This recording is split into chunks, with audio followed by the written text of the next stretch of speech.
Are you looking to become a better real estate investor? Then hang on, because you're about to experience another episode of the world's most popular real estate podcast, the BiggerPockets podcast. But before we get to this week's show, I wanted to invite you to become part of our community, BiggerPockets.com, the real estate investing social network. The membership is free, and you'll instantly gain access to networking opportunities, educational content, investor tools, and more. Sign up now and get a free copy of our book, The Ultimate Beginner's Guide to Real Estate Investing, read by hundreds of thousands of budding entrepreneurs. Just click this link right here, or just head to BiggerPockets.com. With that, let's get to the show.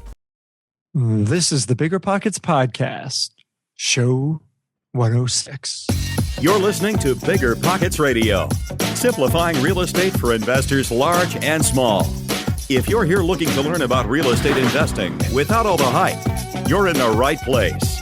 Stay tuned and be sure to join the millions of others who have benefited from BiggerPockets.com, your home for real estate investing online. What's going on, everybody? This is Josh Dorkin, host of the BiggerPockets podcast, here with my co-host, Mr. Brandon Turner. What up, Brandon Turner? Josh Dorkin, how are you today? I'm good. Right now, I'm talking to you while you're sitting on the beach in Hawaii. Must be nice. It is really nice. Look at me sitting on... No, we recorded this ahead of time, people. But while you're listening to this, I'm probably sitting on the beach, maybe. Wow. Yeah. Must feel good, huh? Feels real good. Yeah, look at that hot girl over there. Woo. Wow, can't wait for Heather to listen to this show. It's my wife. What are you talking about? Oh, that was the hot girl. Okay, just making sure. Oh, no. Things are good. Things are good. It's going to be... I'm really looking forward to this week, getting away from you. I mean, getting away from life and my tenants and stuff. Yeah. The abuse I take. It's horrible. Well, listen, man. Things are moving along here at BiggerPockets, and we're plugging along on the shows here. Today's show is awesome. We got a really, really, really cool show, and I'm super excited about it. Today's guest. Should we talk about him, or should we? We could talk. Well, maybe we'll hint. So today's show, the guest is, because I did not plug it all in the interview. Today's guest is a perfect example of what people can do if they just follow simple, creative investing ideas like the ones you can learn in my book. You like that? There you go. Well done. Okay. Now, he's a creative guy. Very creative, and he's got some amazing advice for folks. So we definitely encourage you to listen up. Before that, we've got this new little segment that we've been doing on trivia, don't we? BiggerPockets trivia. Yeah, like I said last week, we need some kind of jingle, guys. Send us an email, Brandon at BiggerPockets, or just send it to him. I don't want to get flooded. Yeah. Thanks. If you've got any jingles that you want to put together for us, and we can test them out. Well, since we don't have a jingle, I'll just go ahead and say the trivia here. All right, so as we announced last week, we are going to be doing weekly trivia questions here on the BiggerPockets podcast about the previous show. So if you think you know the answer to today's question, email it to trivia@biggerpockets.com, and you might win a copy of the book on investing in real estate with no low money down. And that you will get the digital and the audio version. So yeah, do it. Today's question is, on the last show, we chatted with Ophelia Nicholson about how she went from minimum wage to flipping numerous houses as a full-time gig. So the question today is, Ophelia mentioned that she partnered with a certain family member on her first few flips. What family member was this? I know. Good job. You paid attention? What? You paid it. Look out for the plantains in the bed. Yeah, thanks. All right, if you think you know, email us the answer to trivia@biggerpockets.com in the next week, and our assistant will get in touch with you, and if you won, you'll win that cool prize. So with that, let's get to the show. You want to... Awesome. Actually, we got an ad real quick, right? Yeah, we've got an ad. Why don't we... We got a sponsor of today's show. Sponsor. Yeah, absolutely. All right, here we go. Are you running out of leads? It's time you tried Yellow Letters at yellowletters.com. Get motivated seller leads through yellow letters, postcards, zip letters, typed professional letters, greeting cards, door hangers, and business cards. Yellow Letters is a full-service marketing company created with your success in mind. Get the personal attention you need to get your direct mail campaign started, and get in touch at yellowletters.com. All right, right on. Yellow Letters. Awesome. Good job. Good stuff. Definitely check them out. And big thanks to our sponsors at Yellow Letters for helping us support the BiggerPockets podcast. Thank you. All right. Well, today's show, Brandon, features a man named Mike. Yes, it does. Mike Sumsky. All right. Mike is a real estate investor from Kitsap County, Washington, who's done pretty much everything under this kitchen sink in real estate. Most of it is using none of his own money. In fact, he only used his own money for his first deal. So today we're actually going to talk about, how he kind of kicked things off, how he's done over 100 deals, only using the bank on one of those. And it's really powerful, really exciting. And we get into a whole lot of depth on private money, finding private money, using private money, and something that we actually haven't talked about at all, which is if you're considering becoming a private money lender, what do you need to do? If you got money sitting in the bank, and you don't want to be a landlord, you don't want to deal with tenants and toilets, and you're just trying to figure out, hey, how do I make some money on that cash? What do I do? Well, being a private money lender is a really good option. And the great thing is Mike is just such a smart guy, and he gives us a ton of detail on this. So definitely pay attention, whichever side you're on here. So with that, why don't we bring him on? All right, Mike, welcome to the show, man. It's good to have you here. Hey, it's good to be here, guys. How you doing? Doing well. Yeah. How about yourself? Pretty good. I see, Brandon, you survived the big flood of I did. 2015. I did. That was crazy. That was crazy. Did you guys see my video? I saw. You had two videos. One Yeah. of them, you're like rescuing a tenant or something like that in the middle of the water. Or I did. I didn't see that one. Yeah, well, it was. Yeah, we had a good time. Was it like some old lady you were carrying on your No. shoulders? No, I was on the way to my tenant's house. He was on his bed. Here's the fear. Here's a quick 30-second story. So we had this massive flood, and one of my tenants called and said, I'm stuck on my bed. I can't get off my bed. Because he said, I'm in a basement apartment. There's about a foot of water. It's covering the baseboard heaters, and I think they're still on. Oh, now, geez. I would assume that the breaker would trip, not a problem, right? However, just the 1 in a million chance that the breakers didn't trip, I'm not going to tell him, just jump into the water, see what happens. That's right. So, I called the police, and they said, we can't get over there, sorry. That the police said that. I'm like, Wow. oh, I was like, well, what do I do? And they're like, I don't know, just have them stay there for a while.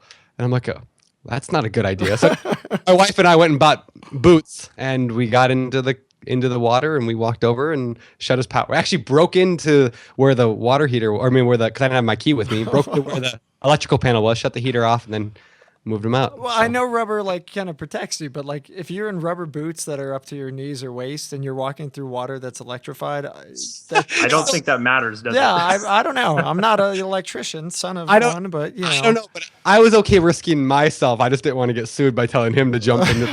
Exactly. So yeah, That's crazy. Normally I don't do that that was the first time and probably only time landlord activity. Yeah. Anyway. Hey, well, so Mike, you're yet another Washington guy. Interesting how we're completely overrepresented by Washington guests. I wonder why that is, Brandon. We're overrunning this podcast with Washingtonians. So We are. Well, I meet people at local meetups and stuff, just like Mike here, and we met and hit it off. And I told him at the time, I said, we need to get you on the show. And that was a year and a half ago. Yeah, it was probably, I think it was about a year ago. Yeah. So anyway, I'm glad we finally got to coordinate this together. So today we're going to talk about creative real estate investing, because you've done a lot of stuff. I know you've done pretty much everything that there is to do in real estate, it seems, and you've done most of it without using the traditional methods. And so that's what we're going to kind of focus on. Yep. Cool. Awesome. All right. Well, let's just kind of jump into the story. What got you introduced to real estate? Why did you suddenly stop whatever you were doing, or just go from nowhere to real estate? What got you into this thing? Well, I grew up in a family of entrepreneurs. My parents, they owned a business. It's actually semi-related to real estate. It was in real estate publishing. So they owned several of the Homes and Land real estate magazine franchises. So, just the magazines you see in the grocery stores, the realtors, advertise their properties. And so I kind of was raised with some of that mindset. I remember back when I was in high school or junior high, my dad gave me this book called Think and Grow Rich. And it was an old tattered copy I think he'd had for decades. And he said, I could charge you $10,000 for this book and it would be completely worth it. And, I just shrugged it off at the time, come on, Dad, whatever. No one's going to pay $10,000 for a book. But, I think I eventually, that's right. I think I eventually got to reading it sometime in, late high school or into college. And when I was in college, that was when the time when Rich Dad was coming out. And my parents had a few rental properties of their own, and so I kind of thought, that investing is something I definitely want to do. At the time, I didn't know I wanted to do it as a business, but I thought, hey, if I can pick up a rental, and you do like talk about the house hacking, Brandon, and that was actually one of my first ventures into real estate. I'd got a Carlton Sheets course, and so I know several people that have been on podcasts have mentioned that, and that was kind of a false start for me. I read the information, listened to the cassette tapes, I think at the time, and you get all excited. You go out there, and it's like, as far as implementing, I just hit a brick wall, and I thought, oh, this doesn't really work. And so I decided to use a realtor, a friend of mine, to go out and look for properties. And at the time, I was living in Seattle. I was going to University of Washington, and I was dating my girlfriend at the time, who's now my wife, and she was living in Bremerton. And Bremerton's a city just about an hour ferry ride to the west of Seattle, where property values were a lot cheaper than the Seattle area. And I ended up finding a triplex that was on the market, and it seemed like a pretty reasonable price. In fact, I think that after getting my mortgage and renting out the other 2 units, I think my total cost of living would be about $150 or $200 a month. So I thought, this is perfect. I'll be able to have my first place. I'll be able to rent it out. And I actually had a plan at the time to convert one of the larger units and split that so I could make a fourplex. So got my offer accepted, was about a week and a half away from closing, and I lost my job. Oh no! So yeah, bad it was bad timing, and so I had to get out of that deal, unfortunately. In hindsight, I wish I would have just found some way to actually get the deal done. I don't know if I could have not mentioned that I had lost my job, but I figured, I'd saved up enough money. I could probably handle $150 a month for a while I was searching for something new. And I was an engineer at the time. And my engineering, since I lost my job, I lost that chance at that triplex. I kind of gave up for a bit, but I still had the interest in getting, into real estate. And that's when I actually found the local real estate club that I belong to now. It's Real Estate Association of Puget Sound. And it was there that I met people that were kind of into this whole creative real estate, wholesaling, all the different, methods of finding motivated sellers, and spent about a year and a half kind of in that little circuit, getting education, but not taking action. And it wasn't, and that was the big thing. I mean, I talk about this now when I have people that are new that come to me, and it's, that's the biggest trap to fall into is trying to learn everything before you take action, because you just never get started. So a lot of it is on the job. How do you think you overcome that? I mean, what do you tell people? Do you just say just go do something, just jump overboard and do it, or what kind of advice do you give to people who are facing that today? Well, I think that you learn enough to start taking action, because you're not going to know everything. And most of the learning is going to be done on the job. So, just for an example, when I finally got into action, I was doing a couple things. I bought bandit signs, and I started putting those up everywhere. I don't do them anymore, but at the time I started getting calls. So as soon as sellers started calling me, I was forced into action, and I realized that everything that I learned in a book doesn't really matter until you actually get that call and you start learning from actually doing. The other thing I did was I started knocking doors, and that was a really, really scary experience for me. Going out and, people say that I look kind of young right now, but 10 years ago, when I got started, I looked like I was in high school. So the thought of like this kid going up to a door and saying, I want to buy your property, was pretty scary. So my first deal actually came from a door knock. Really? It happened. I was going to say, yeah. Can you kind of tell us what was the pitch? I mean, what do you do? Who are you walking up to? What doors are you banging on? And when you get there, what were you saying? Yeah, well, back then I was I had got a list of pre-foreclosure properties. Okay. And so what I would do is I'd go to the door and I'd knock on the door and basically my pitch was something along the lines of, I know there may be an issue with the mortgage on the property, and I can help you if you want to stay, or I can help you if you want to sell. So what's your situation? And I got a lot of weird looks, and some people slammed the door in my face. But this one woman answered the door, and she said, "Well, we're letting the house go to foreclosure. We can't even sell it if we wanted to because we owe more than it's worth." Yeah. And the one thought I had was, I know there's this thing called a short sale, but I really didn't know how to do a short sale.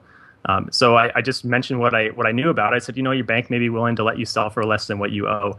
Can I get a little more information? And she said, well, my husband's he's at work right now. He's going to come back later. Can you maybe come back this afternoon? And so, as soon as I left that house, I ran home.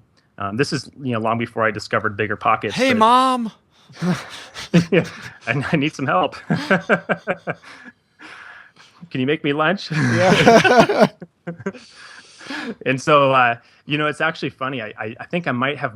That's back when I think I'd moved back to my parents at that point after college. So yeah, that might have been an accurate statement.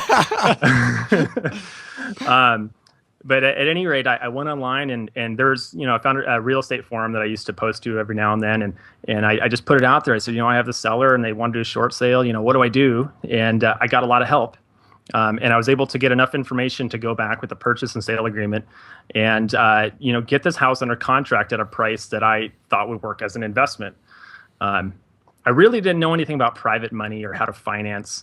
In fact, that first deal was the first and only deal that I've ever done where I actually got bank financing. Really?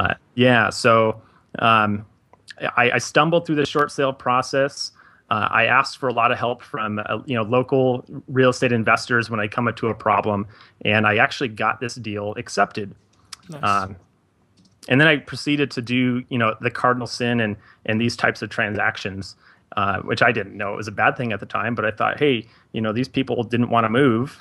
So I thought, well, best of all scenarios, I'll keep them in the house and rent to them and then give them the option to buy it back, which... You're talking about the people who stop paying their mortgage. That's right. Oh, those people. Okay. I just want to clarify. That's all. Like I said, I was young. And dumb. I thought I was doing the right thing. I thought, this is a good thing to do. Now, fortunately, everything ended up being great with this transaction. So I got my bank financing. I had a low mortgage, so the rent that they paid me was much lower than their mortgage was. So I had good cash flow. They actually did buy the house back from me after about 18 months. Oh wow! When they bought it, they had about $50,000 in equity, and when they bought it back from me, and then I made about $40,000 on the deal. So I was very fortunate to actually have it work out well. But it was shortly after I started this transaction when I was talking to other investors about what I did, and they said, well, you should not have done that. Yikes. So Yikes. Yeah, I can't say I'd recommend it, but that's cool that it worked out like that. That's awesome. Yeah, I want to hear, for those people who don't quite understand how that whole thing would work, right? So you're an investor, you walk up, they're upside down, and you're trying to help them to kind of put together the short sale, right? So can you just explain, what did you do specifically? Like, what did you have to do? What did they have to do? How did you end up getting a piece of the deal? And how did all that come together? Just, again, for if people don't understand this stuff, it could be kind of daunting. Well, so, I think that things have changed quite a bit since when I did it. And in fact, in Washington state, they've since passed legislation which limits, what you can do with pre-foreclosure properties. And I know there's other laws around the country for that. And it's meant to protect the seller. But, a lot of times what it does is it hurts investors' opportunity to do some of these deals. So back then, I did all of the negotiating with the bank myself. So I got a purchase and sale agreement at a price that was less than what the seller owed, but it was at a price that I felt would work as an investment. I don't really know how I came up with that number, but it seemed a good number to me. And the bank was, we submitted everything to the lender. They requested a hardship package, which was, the seller's financial information and a statement about why they fell behind in payments. Then they did a broker's price opinion. So a broker came out to the property, estimated what the value was, and determined if the offer I was giving them would be better than what they might get if they took it through the foreclosure process. So that was kind of on the purchase side of things. Again, I didn't know anything about raising private money, so I thought, well, the next logical thing is to go apply for a bank loan. And at the time, when I did this deal, I had started working again. Actually, I got a pretty good job selling surgical equipment. I was a neurosurgical salesperson. And so I had decent income. I was able to qualify for this loan. And then when I purchased the property, I figured, what price could I sell this to, which would be, I guess, basically market value in a year or so to this family. That would, ensure that if once they closed and bought it back from me, I'd be making some money. And, that was during the time when the market was really, appreciating a lot. So the house values went up way more than, what I had actually agreed to sell it to them for. So that's kind of how the process went. But again, I would not recommend anybody do this now, especially the part of the, letting the person stay in the property, because, more times than not, it doesn't really end very well. Yeah. Gotcha. No, that's great. Cool. So you do this deal, and it's kind of working. It's going okay. What happens next? Do you have the bug all of a sudden? You're like, all right, I'm just doing this. I mean, you're doing the medical equipment, surgical sales. Yep. So probably doing pretty well. And you said that was the last deal that you got financing for, and therefore you were doing creative, right? That's right. So why? And my question is, why somebody who actually has the financial wherewithal to use their money, do you decide, hey, I'm going to just start doing this creative stuff? Yeah, or I'm making assumptions about your. Yeah. Well, so one of the things that I obviously realized that is when I started getting other calls from sellers, a lot of the properties that they were that they had what I wanted to buy would not be financeable by a regular mortgage anyway. So I realized that in order to be able to purchase these, I was gonna have to get creative. I started learning about private money at the time. So shortly after I did this particular deal, I got a call on a bandit sign from another property. It happened to be another short sale. So I had 2 short sales in a row. But this particular one, they had two mortgages, a first and a second.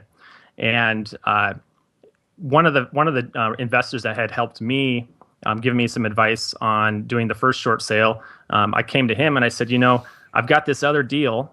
I don't really know exactly how to do it, but if you can help me out, I'd be happy to give you half of the profit.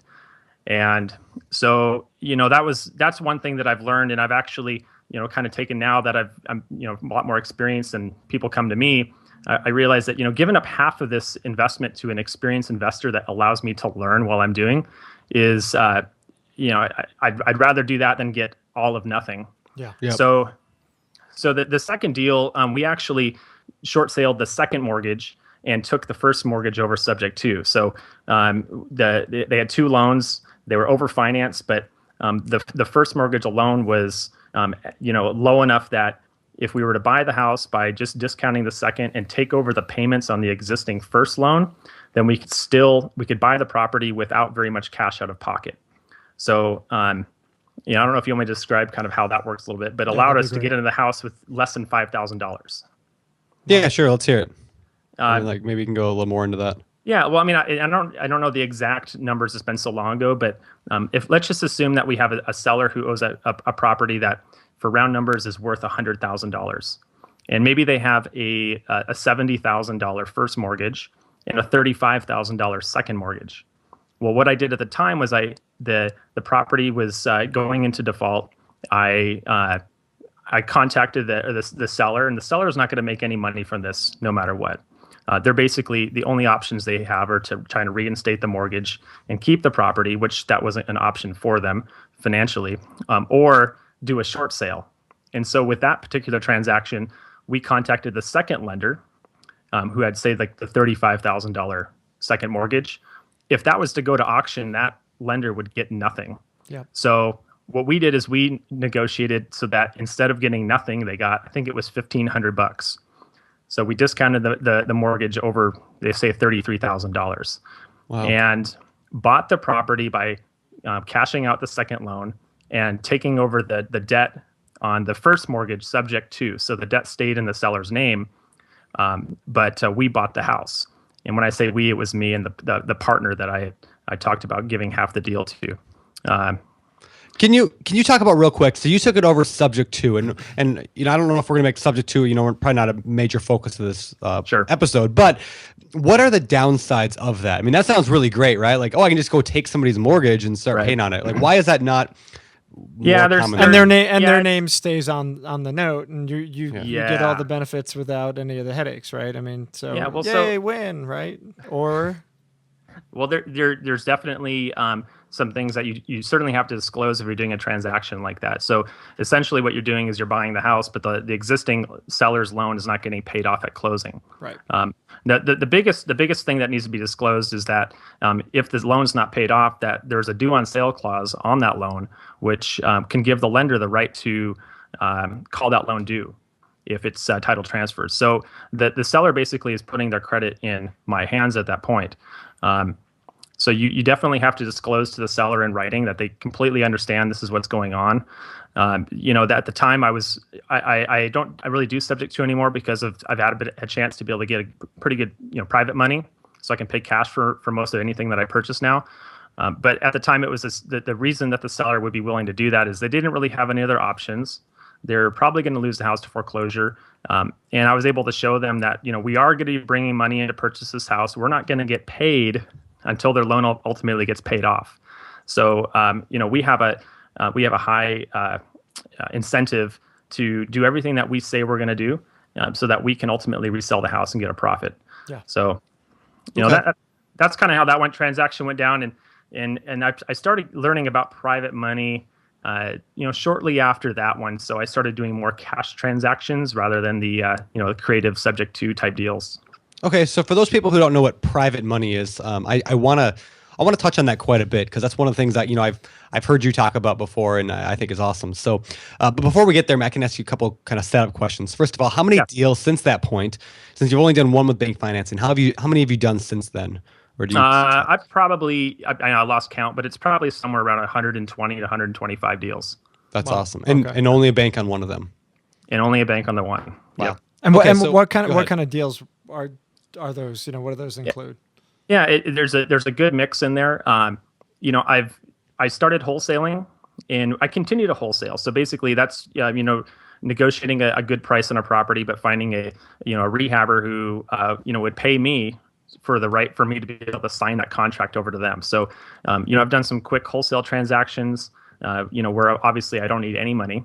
I've also done complete full seller finance deals where the seller owns the property free and clear, and I may make a cash offer at a big discount, where for the seller that price would be too low for them to be willing to sell, and if they might be taking that money and sticking it at a bank anyway, I would say, well, if this cash price wouldn't work, I can pay you more if you'd be willing to carry a contract, and basically the seller would be a bank to me. So instead of me paying a bank or a private lender, I make monthly payments to the seller.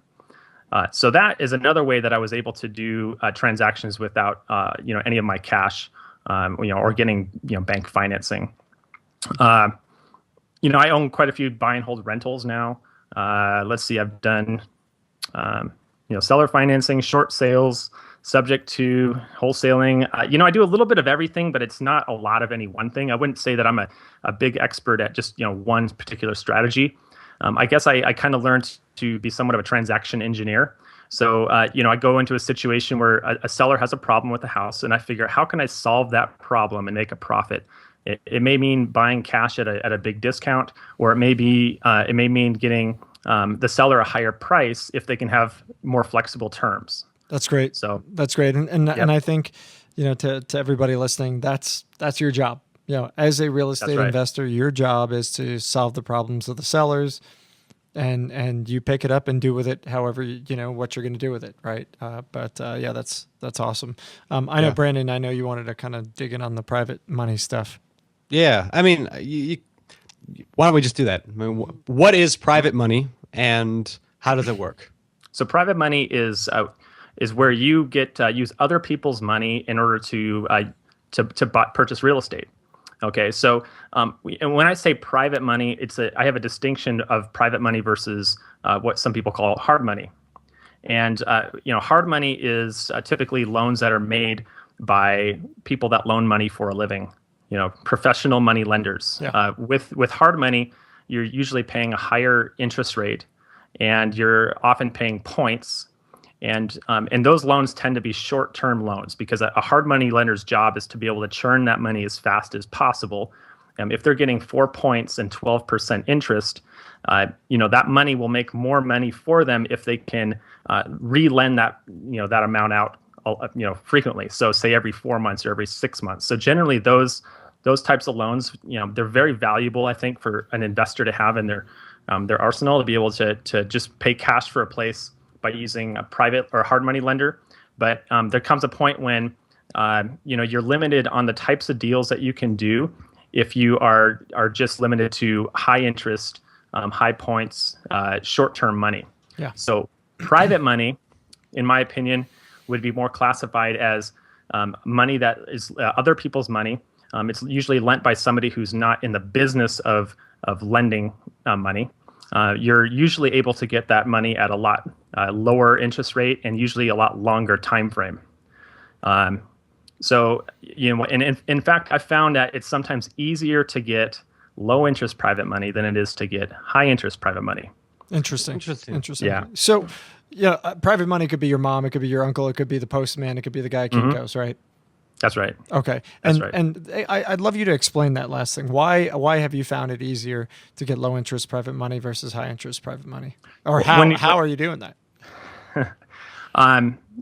If you don't mind, I can give you a little story about how I got my first low interest private lender, which might explain some of this. Oh, please. I did borrow, I did find initially some kind of more hard money lenders. These are, say, the 12% interest folks. And when the market was kind of booming in the mid 2000s or so, or 2004, 5, 6, I was using, I was buying money or properties with 12% money with the intention to fix them and flip them.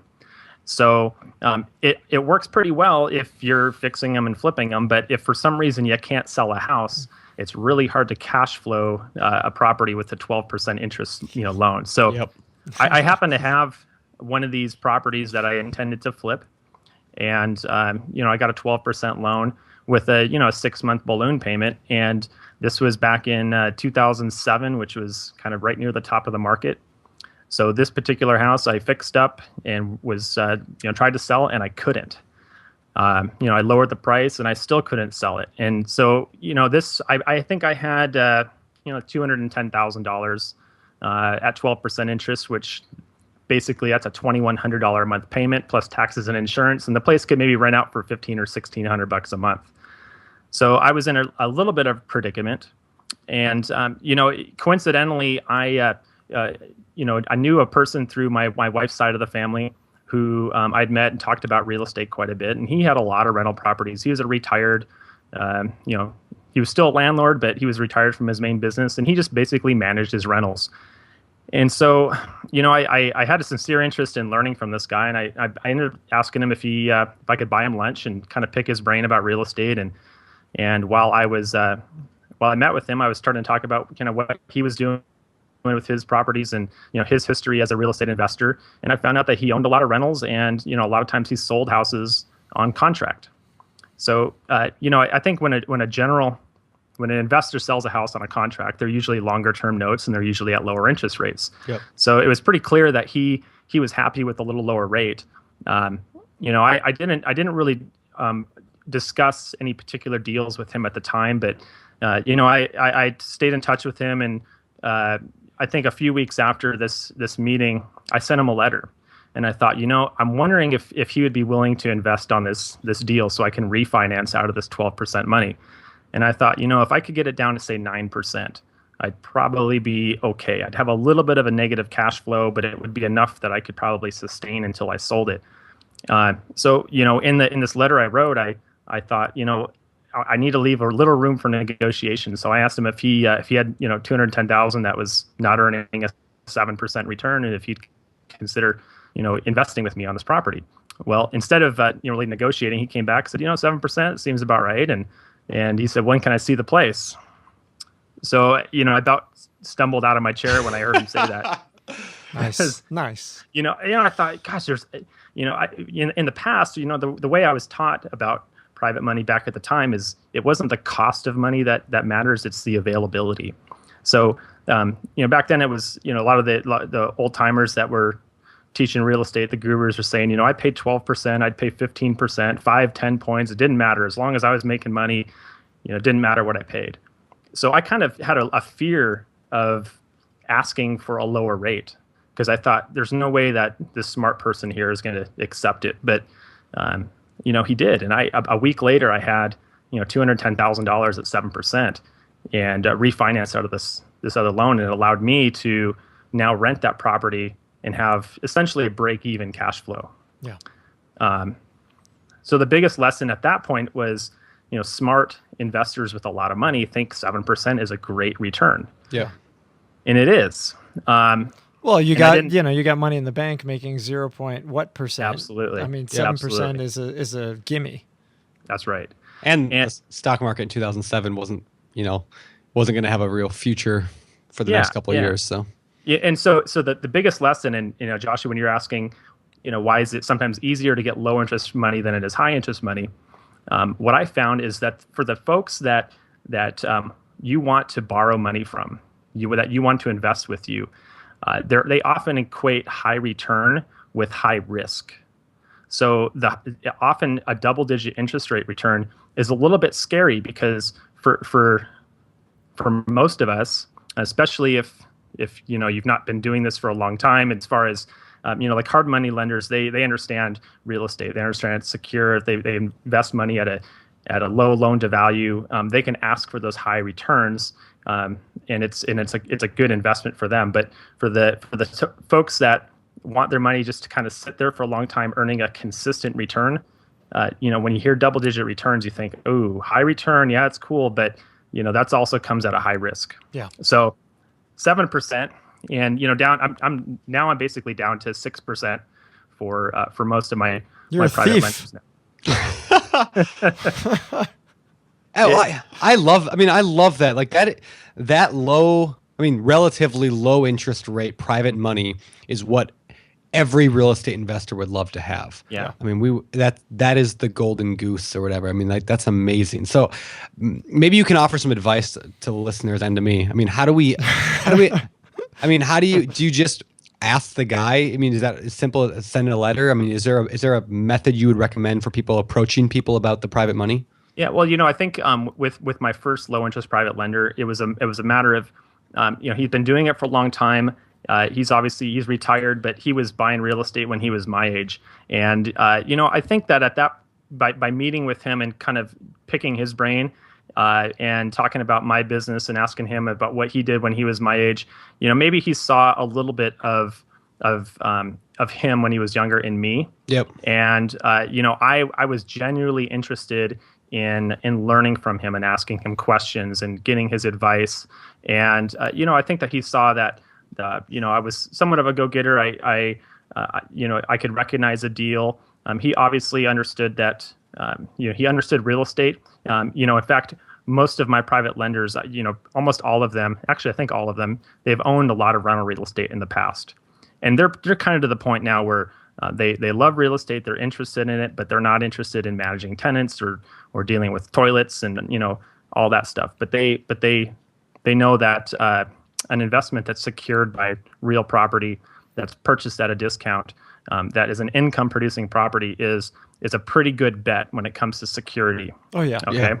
So, part of finding those types of private lenders is to kind of get an idea of what is that demographic, and so, like I found, retired folks that own real estate in the past. It's about getting to know a lot of people and having them understand what you do. And then at the same time, the other switch for me was kind of turning the tables on that whole private money negotiation from something where I don't feel like I'm borrowing money, because when you're a borrower of money, you feel like you have to, the person who has the money is the prize. That's what I'm after. And whenever you have that dynamic in a negotiation where one thing is sought after more than another. So if I'm prizing that money where it's very scarce and I got to convince this guy to lend to me, well, I'm not going to get the money. Yeah. What I've learned is, money right now it's abundant. There's millions and billions of dollars out there that's not earning a good return, but there is not a lot of avenues for those folks to invest that provides a good, consistent, secure rate of return. And so by me having the deal, I have the prize. Yeah. I have what's wanted. So it's less of me asking or trying to convince them to lend, it's more of, hey, I have this opportunity, and I use private lenders, and folks like you mind if I ask you a few questions to see if your money's right for my deal? That's great. Yeah. Flip it. I love that. And me and Josh both read this book last year, and it was in like one of my top 5 business books of the year, that post I put out, but it was called Pitch Anything by Oren Klaff. And it was very much one of the focuses of that entire book was, they are not the prize, you are the prize. That's right. Yeah. And, a couple years ago, that same thing happened to me. There was like this switch in my head where I realized that, and it completely changed my business forever. I mean, where all of a sudden I realized I didn't need to beg for money. I had a good deal. I knew what I was doing. I mean, like most people don't know what they're doing in real estate. I kind of knew what I was doing, so I was the prize, and it's an amazing place to be. Yeah. So it's clear that obviously I've got that book on my bookshelf here, and that's Nice. it would not be a book. I'm not going to recommend that one at the end, but it is probably one of the best books that someone can get on raising private money. Yeah, and awesome. highly recommend it. I've got a kind of a reverse question. Say I'm somebody who's got some money. I'm listening to the Bigger Pockets podcast, and I've got a couple $100,000 sitting around in the bank, and I don't know. I've toyed with the idea of becoming an investor. I don't want to be a landlord, and I'm like, I want to lend private money. Yep. A guy like you comes to me. What's my job? How do I go about making sure you're the real deal? You're not full of it. So flip this for us if you would, because I think we don't really talk about that enough. I think we usually hit the other side. Like, how do you find those guys? Well, if I'm one of those guys, now what? Yeah, I think you have to vet the deal and the person. Okay, so it's important if you've got the money that you're looking to lend on a deal, you can't just trust everything that you hear from the investor. You have to be able to go out and do some of your own due diligence, on the property. So if an investor says, hey, this place is worth $200,000 and I'm buying it for $110,000, you're going to want to see some information that either investor can provide that you can vet and double check. I would definitely want to have a real estate agent on my team as a private money lender, so that you can get a good idea for values. You want to be able to make sure that the investor is prepared with their research on the property. So do they have a good firm written estimate for repairs from a licensed contractor? Do they have a time frame for how long this property is going to take? I mean, market conditions can change. Does this investor have a plan B? So, a lot of times people go into a deal with a plan A only. So they said, hey, I'm going to buy this with the intent, all I'm going to do is flip it. And then they find out that if, plan A doesn't always happen. And so they have to go to plan B. If everything fell apart, what's the worst that could happen? So if you're a private lender, would you be able to recover your principal, get your investment out? The other thing I would want to make sure as a private lender is, is this, do I have a first mortgage? Is there any other investors that are investing in this deal? I've heard stories of people that have had second mortgages that were behind large first mortgages where the investor stopped paying on the first. And, they in order for them to protect their mortgage, they'd have to actually cash out the first lender. They might not have enough money to do that. So you want to understand, who's investing in the property. Is this the first? Is this a second mortgage? Obviously, first mortgages are the safest. So one of the things, if the deal is good, you want to make sure that if everything goes wrong in this deal, is your money still protected? So what's the worst that can happen? And so some of the things that might be the worst that could happen is, the investor thinks that this property is worth $200. You want to be able to lend money at a low enough loan to value where if you had to discount that property to sell it, do a fire sale. If you discounted that house 20%, would you still be able to get your cash back? Yeah. So, for instance, one of the rules that I have is whenever I buy a piece of real estate, I will not fund it more than 70% of the fixed up value. So if that house is worth $200,000 fixed up, I'm not going to borrow more than $140,000. And what that does is it protects me as an investor, and it also protects the private lender. So that if I got hit by a bus, or if I stop paying, would that lender be able to liquidate that property and get their investment back? Yep. So I had it's great. I had coffee with a guy a couple weeks ago who was a private lender. On his first deal, he lent on a private loan, but he lent a second mortgage, and he lent on the rehab budget on the property, not just the first mortgage was the entire purchase price. Then he lent all the repair money for the second. Well, the guy took the money and ran, and now he's out. Got this property. He's out of his money.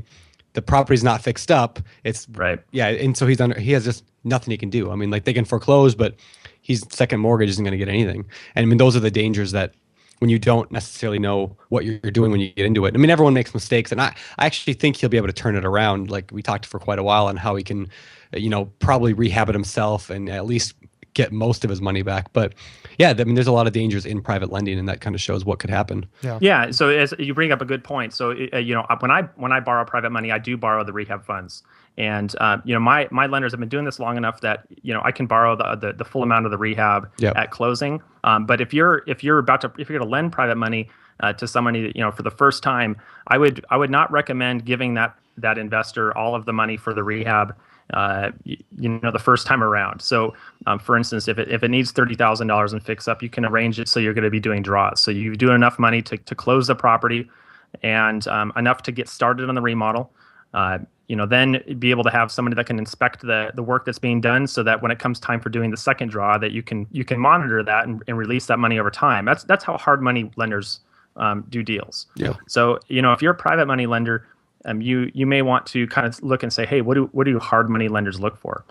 Nowadays, they'll pull credit of an investor a lot of times. See, is this person paying their bills? And some private or hard money lenders will do that as a condition of giving the loan. Not all of them. Yeah. And to add to that, as a borrower, what I typically have done when I try to get private money, I'll actually just go to creditkarma.com, which is get a free credit report. I'll print that entire thing out and I'll give it to my private lender. And without him asking for it.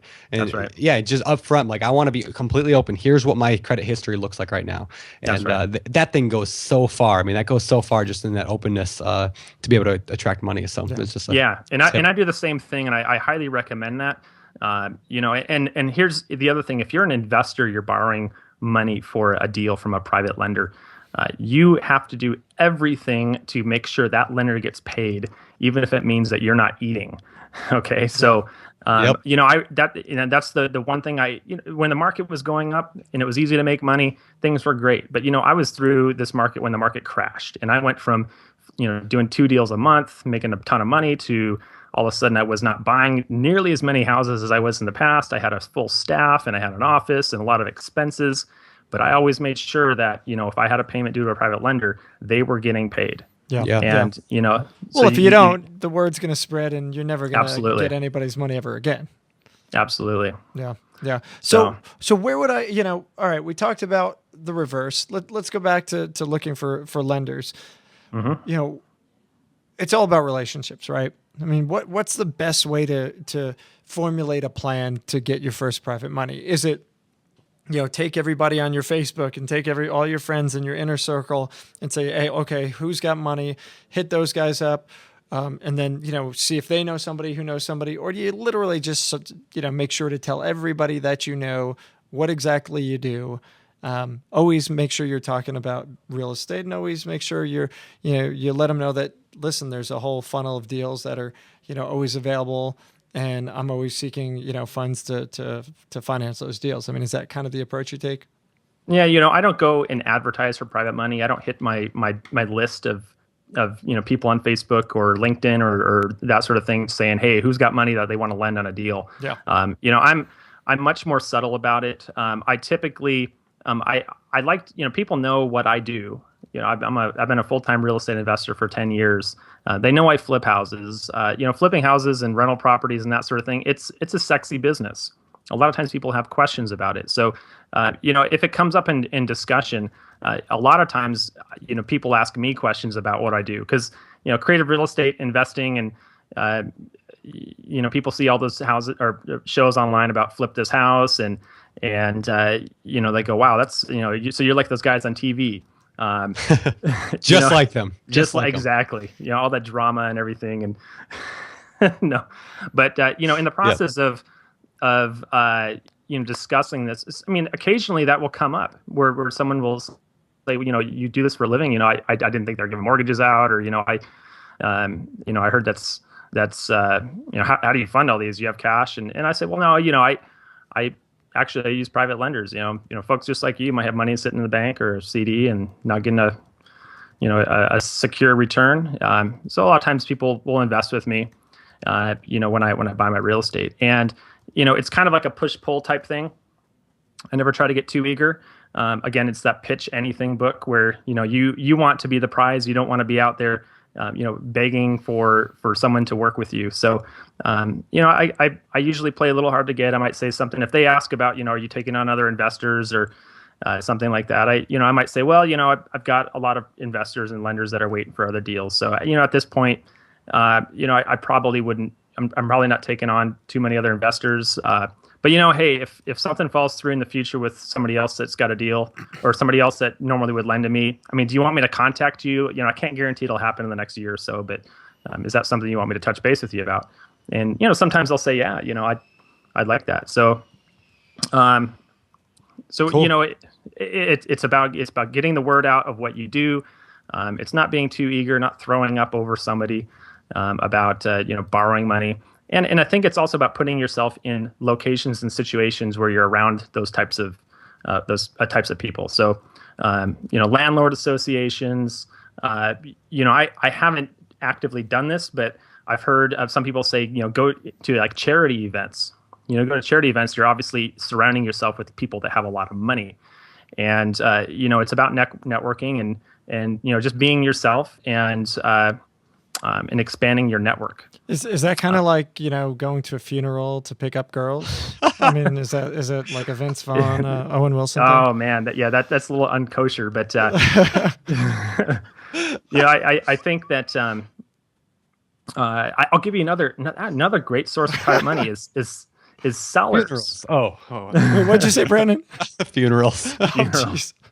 No, I'll you guys are doing a good job of raising the bar for real estate investors. Really, that's what's happening here. Yeah, go to a funeral, get some good money. Anyway, you were saying. Well, one of my best private lenders happens to be someone who sold me a house, and when they sold me the property, it was on a seller finance transaction. So, happened to be a landlord, owned the place free and clear. Really, really good guy. He didn't like my cash price because it was low, but he didn't have a place to put the money. It was going to earn a better return, so I paid him more. And he carried the financing. So what that did was it established, a business relationship with this seller. So every month I had a payment to make to him. I always paid on time. In fact, most of the time I paid early, and a lot of times in this, early on, since he lived, near my house. On my way to go and looking for another property, I'd call him up and say, hey, I've got a check. Can I just go drop it off with you? And I'd hand deliver the monthly mortgage payment. So when I hand delivered the monthly mortgage payment, what it allowed me to do is to give 5 or 10 minutes with him and just kind of chat about things that were going on. Yeah. And after about 6 months of doing this, and he started asking me more about my real estate business. That was one of the questions he posed. He said, I remember you saying something about you using private money. He said, how does that work? And what do you pay? And back at the time, I was paying 7%. So I said, I pay 7%. And he literally looked at me and said, oh, my God, I wish you would have told me sooner. He's like, I got money in the bank. It's been earning next to nothing. I want to just take it out. And he said, you have any other investments that you might be looking for private money? And at the time, I had kind of realized that, I didn't want to barf all over the guy and say, oh, yeah, I'm kind of, freaking out because I think this is a great thing. But, I kept my cool as best I could. And I said, right now I've got other lenders that I'm working with. Can I give you a call if I have something that comes up in the future? And so he said, sure. And sure enough, after about a month, I gave him a call on a deal, and he lent on that first one. And we've had a great, investor lender relationship since. So he's lent on quite a few deals for me. And he's partnered up with me on a few now where I actually don't have a payment anymore. on some of these deals. So that's kind of another like cool little twist that I've had recently on some transactions. Nice. Nice. So you work together, so you don't have a payment because he's going to get the back end instead. You're saying? Well, So I after the market crashed and I was doing a lot of flipping, but I wasn't really. Most of the properties that I was holding were not. I wasn't intending to hold them. I was just kind of like trying to keep them, my head above water. So they didn't have much cash flow. I realized I need to start buying houses and cash flow properties so that I don't have to flip a house every month just to, to pay the bills. And so I started buying small multifamily properties in Bremerton, duplexes. Nice. They were, the benefit of being able to borrow at 6 and 7% is that when you borrow, if you buy properties at a discount, then you're able to get those to cash flow at that interest rate. So I started, picking up a couple duplexes here, a couple duplexes there, where one side would pay the mortgage, the other side would be all cash flow. So it was basically about $300 per door, or about $600 per building. And I was using the private lender money for that. So that helped me to get good recurring cash flow, so that it helped smooth out the bumps from between flipping. And, I had heard, some investors talking about doing deals where instead of borrowing where you're paying an interest rate, you work a split with the lender. So instead of having a payment, the lender lends all the money. You put the tenant in after you do the fix up. And as income comes in, you pay your expenses and you split the net profit. Yeah. And so what that allowed me to do was to really, smooth out the cash flow bumps, because, when the time that you purchase the house and remodel it, the property is vacant before you can find a tenant. I mean, if you have to pay a mortgage payment every month on that, and then you're multiplying that by multiple properties, it can get pretty expensive. So it's nice to not have a payment. Yeah. And for the lender, it basically works out to about the same interest rate as I would otherwise pay. But now he gets to participate in the equity when we ultimately sell. Yeah. So gotcha. It's I love it. So I mean, the bottom line is, if you're smart about how you approach your relationships, and obviously you're not going to get there overnight, but in terms of working with these private money lenders, I mean, theoretically, it's an untapped source of unlimited funds for somebody who knows how to do it. I mean, Sure. If you tap out your guy A, then, you got B, C, D, and E, and, you keep going until you find more guys. And that's really how the big guys are doing their business anyway. These big, huge deals are happening the same way, right? Yeah. And you don't even need to have many private lenders. When you find 2 or 3 good ones, Yep. Oftentimes they're going to be able to do multiple deals where, you just know that you've got money for your next one, and they're interested and eager to participate, because it's the only reason that they're going to lend is because they're making a better return or a safer return or a more secure return than what they were getting in other investments. I don't like to use the word safe when it comes to real estate investing, especially when you're borrowing private money. There's a lot of it's pretty regulated, and so you want to be able to look up what you can and can't do as far as soliciting for private money. And one of the kind of words that you don't want to use is safe. Yeah, you can't of say course. Safe is an investment is safe or guaranteed, or you can't. Oh yeah. So there's some. I prefer the word secure, because real estate and private money is secured against real estate, and so for lenders that are looking for a regular, consistent, secure return, this is a good avenue for them to go out. That's awesome. I love it. Yeah, I love it. Really good. Private money is probably, favorite strategy of anything. Like, again, it's kind of like the golden goose that you get to. So very cool. I'm glad we got to cover that today. We could probably talk for forever on all these different strategies. Brandon and I are scrabbling on our notes right here back and forth. Yeah. It's really funny. We literally had like 30 more questions. We were going to Yes. do a show on all these different things. We're like, you know what? We're just going to talk about private money. We're going to keep digging in. Sounds good. And so awesome stuff. Cool. Yeah, we'll get you back to talk about more of this other stuff in the very near future. But let's transition this thing and move over to the fire round. It's time for the fire round.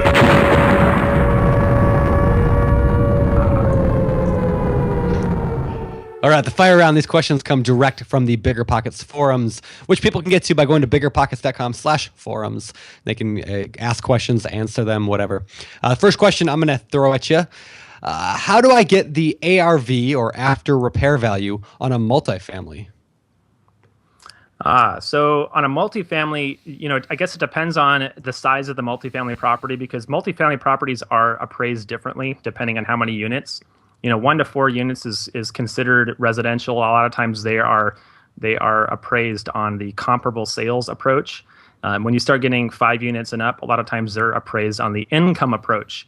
The first thing I would do when it comes to trying to determine the ARV, you want to have somebody that is on your team that is a professional that can give you that solid advice.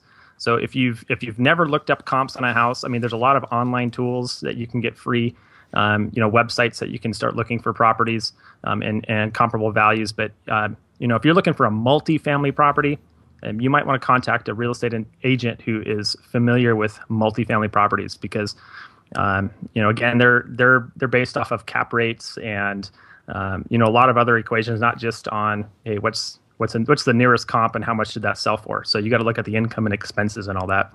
Yep. So always get help. Whatever you don't know, someone else does. Yeah, there you go. Cool. There you go. Awesome. All right. Well, how do I know if a home I'm looking at is a good deal or not? Well, I guess it depends on what your exit strategy is. What's your intent with the property? So if you're looking at something that might be, if your intent is to buy and keep for cash flow, then you're going to be looking at things like, if I buy this property, when it's all fixed up and I have a certain payment, after paying my taxes and insurance and my mortgage and my maintenance and potentially management, how much money is left over for me? So if you're buying for cash flow, you want to make sure that house actually does cash flow.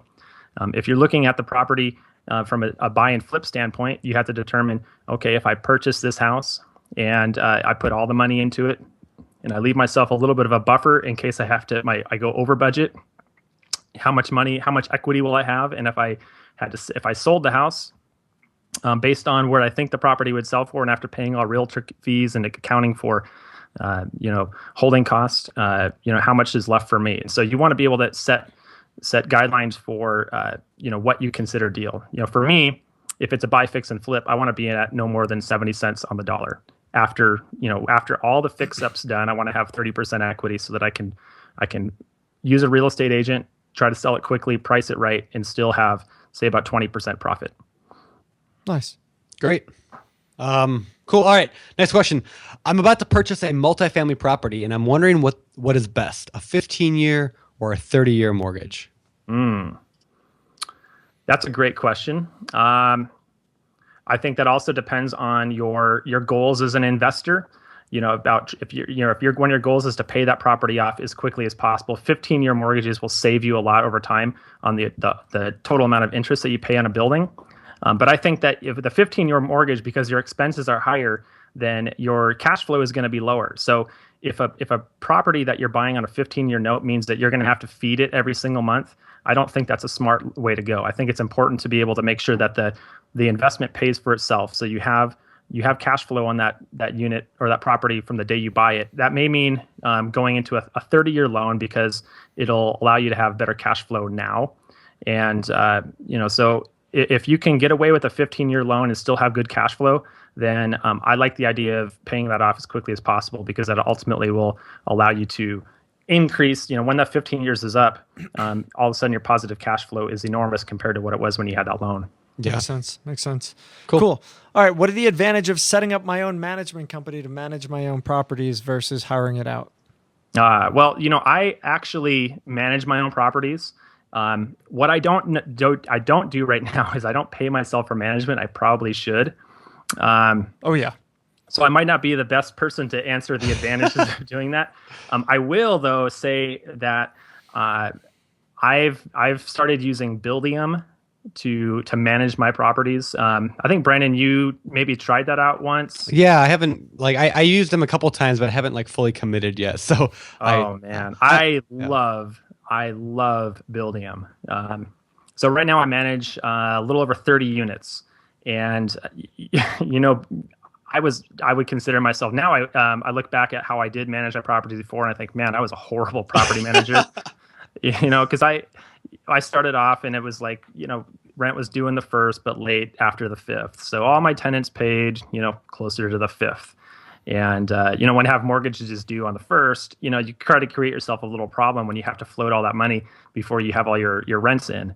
And, if a tenant paid late, I didn't have a good way to track late fees. And so it was like, oh, I call this tenant up and say, hey, you missed rent, supposed to be in yesterday, so you've got a $40 late fee. And, maybe they'd pay me on that day, but they wouldn't include the late fee. So now I had to remember to come after them like the following month to try to collect. And that never worked out. And so, what Building allowed me to do was to, let the system not only do the payment notifications, but also collect the late fees. So, if the late fee happened, they would automatically get notified. It would go on their lease ledger. If they didn't pay it, it would show up next month. And 5 days before the payment's due, they get a reminder. And applications. I mean, they do a full credit report and background check. I don't have to do all this little separate things. I'll basically let the system help manage the property. So now myself, I'm able to manage 30 units with honestly not a whole lot of extra time out of my day because of using it. So I really recommend it. Nice. Cool. Nice. Yeah, And, I need to dig in more. and there are lots of other platforms as well. That, that do the same absolutely. thing. It's you got to. I mean, You having find what works for you. Yeah. Yeah, it's the Excel method was what I tried before, and that really did not work. That's what we're doing right now, and my wife holds it together, but I feel like we could do so much better. Like, and I know we could. So I just got to do it. So cool. All right, moving on to the end of the show. The world famous for. All right, Going through number puberty one there, Brandon. Yeah, famous for number one. What is your favorite real estate book? Favorite book. Brandon, I think that you recommended this one, Landlording on Autopilot by Mike Butler. That was a great book. Yep. Yeah, that was a fantastic book. I read that this year. So that's one that helped me out on basically being a property manager because I'm not outsourcing that. Yeah, nice, fantastic. Nice. You know what I love about this conversation? You're somebody who's been doing this for over a decade now, and you're still learning. And I make tons of mistakes. Well, yeah, and we all talk about it. That's the beauty of this whole thing. Yeah. And I always harp on this, but the guy who says, "Hey, I'm the expert. I know everything." Please go the other way, guys. Like, that's right. Do not turn to those guys for help because they're not telling you the truth. Cool.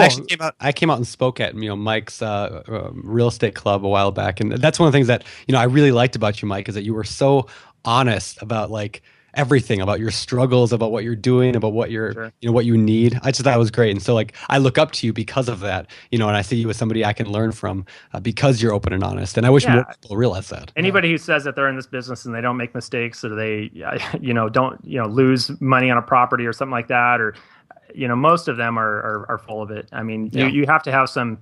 You have to understand that there's always something to learn, and if when you think you know it all, that's when you're bound for failure because stuff happens, and you always have to be learning. Definitely. All right, cool. What's your favorite business book? Okay. So we there's a couple that I probably shouldn't be mentioning because everybody else mentions them. So, people talk about the E-Myth. I'm actually going to give another book that I read, which is great for systematizing businesses. And I think I saw Brandon, you wrote an article that included this, is called Work the System by Sam Carpenter. Yeah. And Work the System is, it's similar to the E-Myth. I found it a lot easier to digest and kind of take in. So, it's about systematizing your business and working on your business instead of in your business. And, I think that he still offers a free digital download of it too. So on his website. Cool. Nice. So Work the System. Yeah, I have that actually in my bookshelf right back here. Oh, sweet. There you go. Awesome. All right, cool. And what about hobbies? What do you do for fun? I see the football behind you, the Seahawks. Seahawks. Woo woo. Yeah. Go Broncos. Wait. Yeah. My wife and I are both huge Seahawks fans. we were lucky enough to win the opportunity to buy tickets to Super Bowl last year because we're season ticket nice. holders. Oh wow! So that was an incredible. When you go there, or, I mean, we didn't do the face paint, but we do. We don't get all dolled up like some of the crazy fanatics, but we're both huge fans. So we go to most of the games, and we're just really excited about the Hawks. But outside of football, in the summer, in the spring, I love playing golf. I love getting out there, and it's a great way to relax. I've been playing for quite a few years, so that's a great fun hobby. And then I like the outdoors too. So in the fall, I fish and hunt and spend time in the mountains. That's kind of one of my long-time hobbies. So nice. You're taking me golfing this summer, just so you know. Oh, absolutely. I'm just gonna put that out there. Wow, absolutely. By the way, I invite there's myself in? absolutely nothing relaxing about the game of golf. I don't know what is wrong with you, but yeah. It's really hard at first, and it's really frustrating. And it's even frustrating after you've played it for a while. But I love it. Nice. All right. All right, my final question of the day. What do you believe sets apart successful real estate investors from those who give up, fail, or never get started?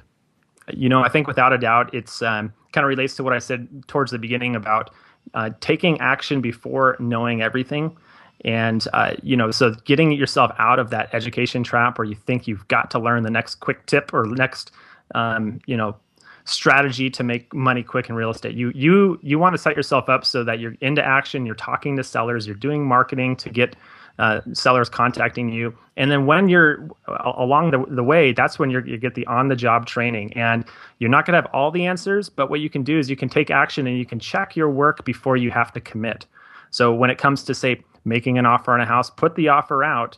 You might have an inspection contingency, and you can use other people, professionals in their industries, to be able to check your numbers to make sure it's a good deal. Yeah, fair enough. Rock on. Awesome. I love it. Awesome. All right, Mike, where can people find out more about you? You can find me on BiggerPockets, Mike Sumsky. And also, I have a blog, MikeSumsky.com. Occasionally I'll post real estate information, so they can find me there too. Awesome, man. Awesome. Very cool. Listen, thank you so much for coming on.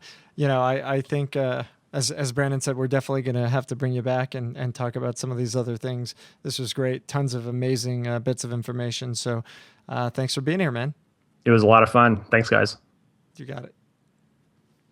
All right, guys, that was Mike Sumsky. Big thanks to Mike for being on the show. That was awesome. Lots of cool stuff. I love how we kind of covered the other side of private money. I think it's something that a lot of people have always wondered about.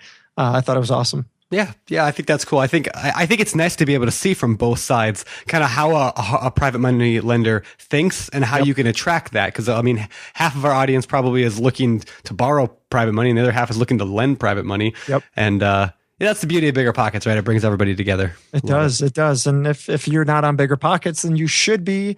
Create a profile, set it up. It's free. Get on there, introduce yourself to the community, let people know who you are, what you're looking for. It's like the world's greatest marketplace for real estate, everything. So get out there and get involved and participate and share and let people know who you are and what you're doing. And Brandon is taking a photograph of me while I'm podcasting.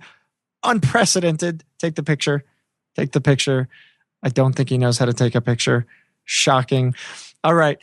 Otherwise, guys, thanks for listening to the show. If you have yet to leave us a review, a rating on iTunes, please do that. Those ratings really, really help us. The reviews help us out. They help us expand the audience, get new people listening, joining BiggerPockets, becoming a part of our world. And, obviously, the more people that join us and get involved, the bigger our audience becomes and the more opportunities that we create for everybody. So, get involved, come on down, and thank you for listening to the BiggerPockets podcast. I hope everybody watches the YouTube video of this show when it comes out so you can see Brandon becoming a little photography diva here, taking photos of us as we record for some reason. But thanks again, guys. Show 106 on the BiggerPockets podcast. I'm Josh Dorkin, signing off. You're listening to BiggerPockets Radio, simplifying real estate for investors large and small. If you're here looking to learn about real estate investing without all the hype, you're in the right place. Be sure to join the millions of others who have benefited from BiggerPockets.com, your home for real estate investing online.